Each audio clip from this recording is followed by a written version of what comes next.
Today, Precarious plays MegaMan Battle Network 2. You know what game I haven't played in a really long time?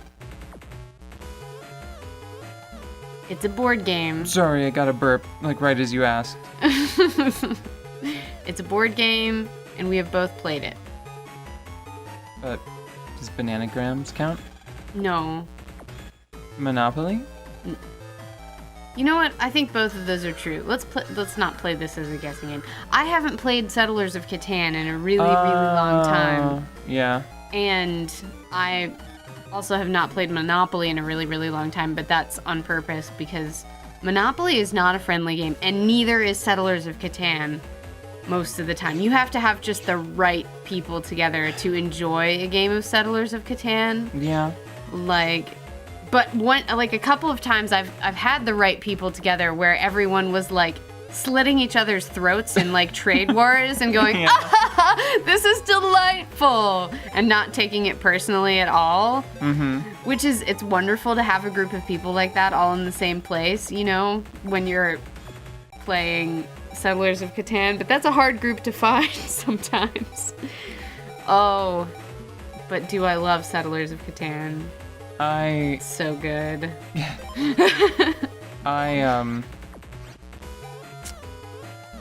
Dang, if only that were a different chip code. The thing about Monopoly, I have wanted to play it again for a while, right? Yeah.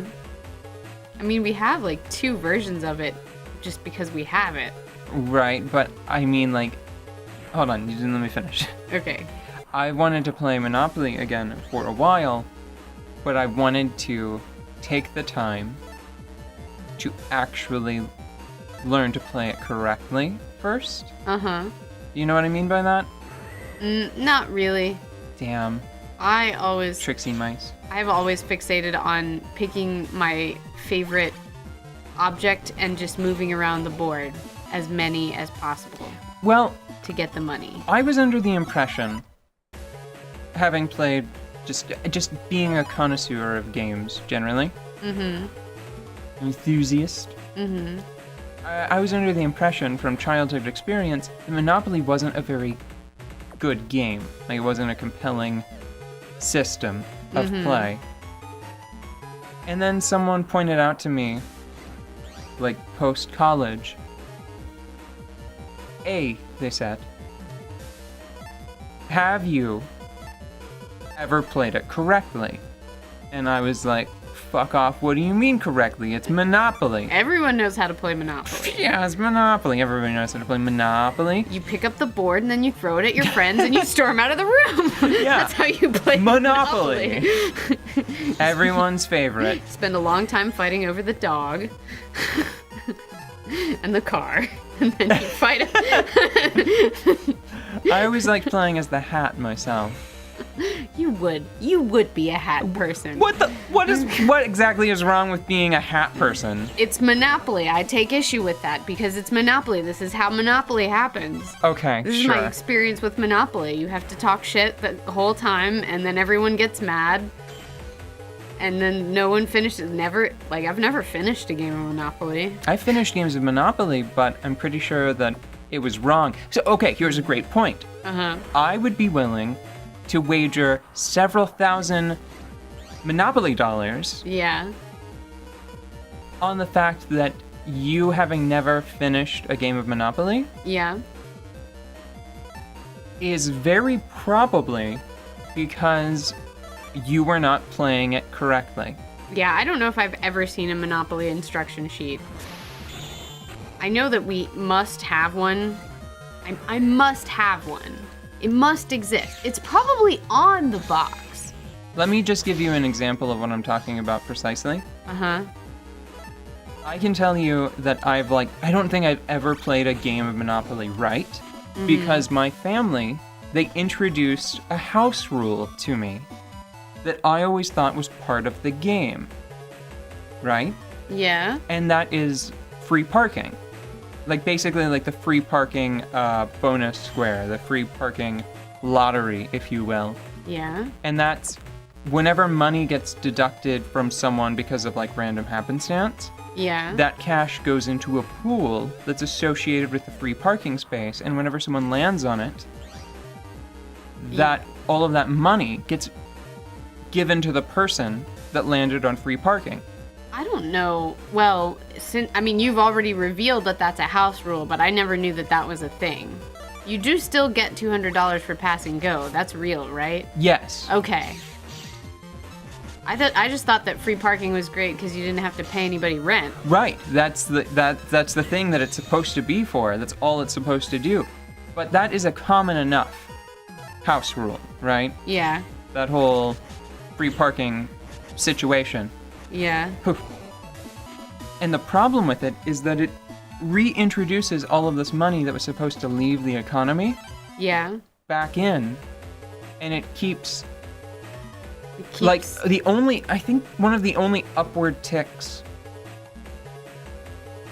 most of the time, right? Mm-hmm. One of the only upward ticks in the economy, it's supposed to be pass and go, and a little bit from like chance, right? Yeah. But you're supposed to be on like a downward trend whenever you play after a certain point, and money is supposed to start changing hands faster and faster, and then it quickly accumulates in one area, and then that person wins. right. And then if you reintroduce that much cash into the economy sort of unexpectedly like that, Yeah. it can keep someone in the game when like they should have gotten out. Mm-hmm. And that's a thing that extends the game past when it's supposed to, right? Yeah. I don't know if this is allowed, but like we used to do like property trades Yeah. all the time. I think there are rules for that. Yeah, but I feel like we weren't doing it right. I feel like we would just trade stuff. Like I feel like we would do it a lot more like Settlers of Catan does it. I know, I think that that's okay, but I think that is definitely a rule that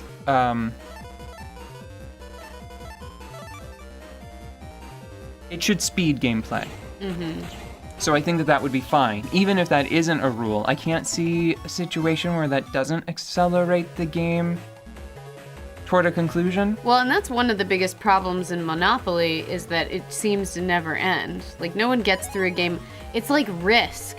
Oh, you know that version of Risk that has like new game modes? Yeah. Written into the rules? That was cool. We got that, but I don't think we played it for very long, and I can't remember why. I think it's because we started playing...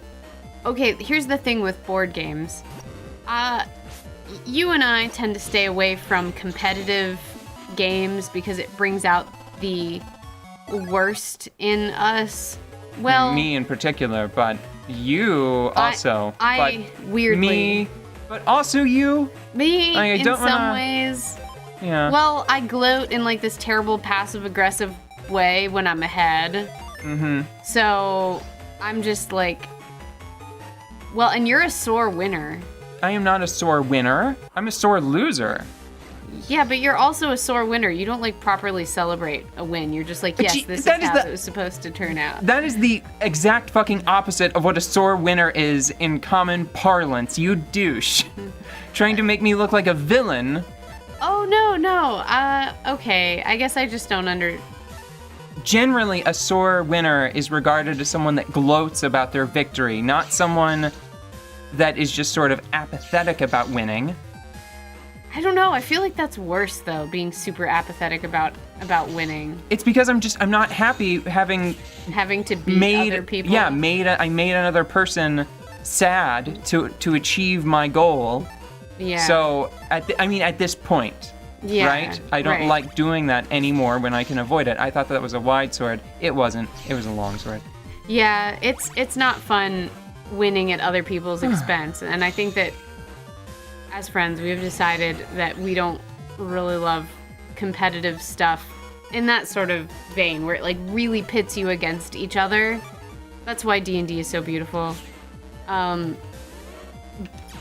So we don't like, we'll get a board game that's really cool because it has really great mechanics and it's fun And then, like, we play it 2 or 3 times, we get angry, and then stop playing it. Because most of the time, it's like, someone has to win, someone has to lose. You're not playing the game. Like, you are not playing versus the game. Alright, hold on. I think we're coming to the end of an episode right now. Yeah. Just want to point out, here, we'll bring down the end slate. So that way no one has to deal with the shakies. Yeah. Ugh, that's terrible. Yeah. I feel like the priorities for this assault were all over the place because it was like a wing. Mm-hmm. And then it was like the rudder. Yeah. And then it was like the cabin pressure. Yeah. And now it's the throttle. And the throttle, unless they are accelerating, I'm gonna have to see where this goes later.